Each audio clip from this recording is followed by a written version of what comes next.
Assalamualaikum warahmatullahi wabarakatuh. Saya Mutia Balkis Winanda dari Universitas Islam Negeri Sumatera Utara, jurusan Pendidikan Matematika. Pada video kali ini, saya akan membahas tentang apa sih yang dimaksud dengan kutipan? Kutipan adalah gagasan, ide, pendapat yang diambil dari berbagai sumber. Proses pengambilan gagasan itu disebut dengan mengkutip. Gagasan itu bisa diambil dari kamus, ensiklopedia, artikel, laporan, buku, majalah, internet, dan lain sebagainya. Tujuan mengkutip ialah untuk memperkuat argumentasi kita dalam sebuah karangan. Nah, adapun fungsi dari kutipan tersebut adalah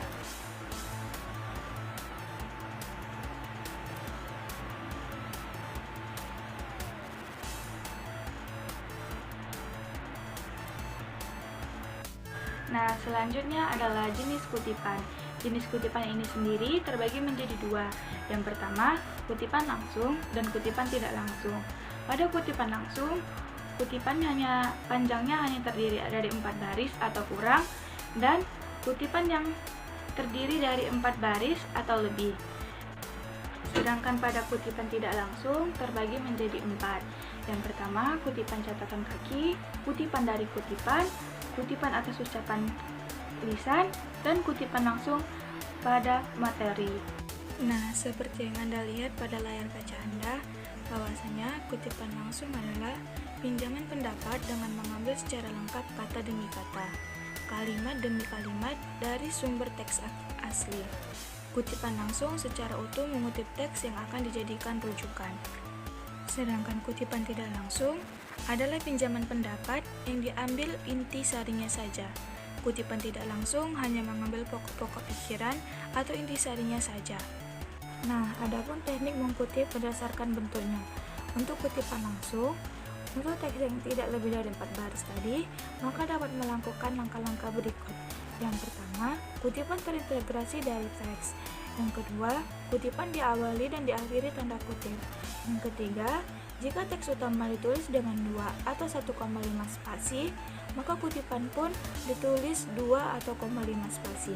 Hal yang sama terjadi ketika teks utama 1 spasi, maka ditulis 1 spasi. Yang keempat, mencantumkan sumber referensi. Untuk kutipan yang lebih dari 4 baris, memiliki cara penulisan sebagai berikut. Yang pertama, kutipan dipisahkan dari teks utama. Yang kedua, kutipan tidak diawali dengan tanda kutip. Nah, dan yang terakhir, yang ketiga, kutipan ditulis 1 spasi walaupun teks utama 2 atau 1,5 spasi. Sedangkan kutipan tak langsung, karakteristik kutipan tak langsung berbeda dengan kutipan langsung. Hal ini dapat dilihat dari teknik penulisannya sebagai berikut: terintegrasi dengan teks utama. Yang kedua, teks diapit oleh tanda kutip. Yang ketiga, teks kutipan sesuai dengan teks utama. Jika 1 spasi, maka 1 spasi. Begitupun jika 1,5 atau 2 spasi. Yang terakhir, mencantumkan sumber kutipan tersebut.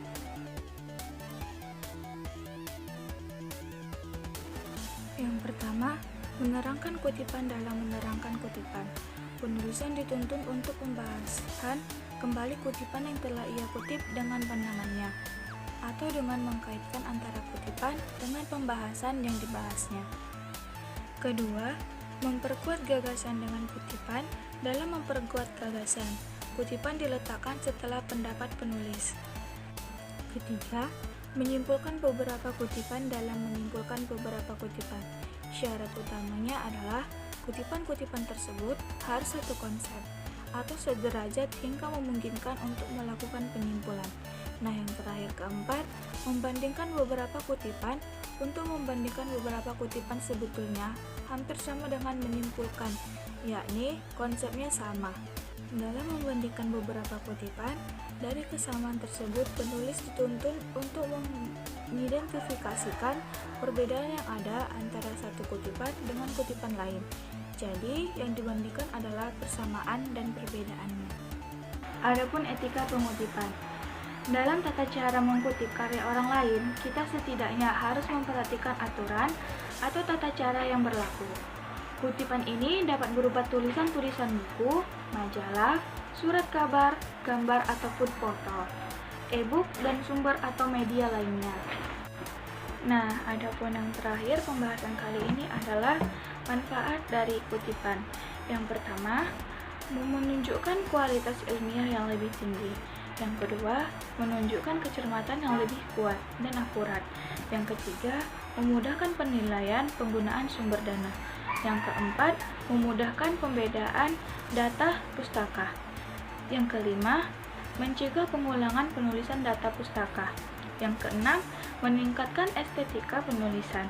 Dan yang terakhir, yang ketujuh, memudahkan peninjauan kembali, penggunaan referensi, dan memudahkan penyuntingan naskah yang terkait dengan data pustaka tersebut.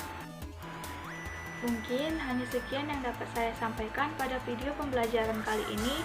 Kurang lebihnya saya mohon maaf. Wabillahi taufiq wal hidayah. Wassalamualaikum warahmatullahi wabarakatuh.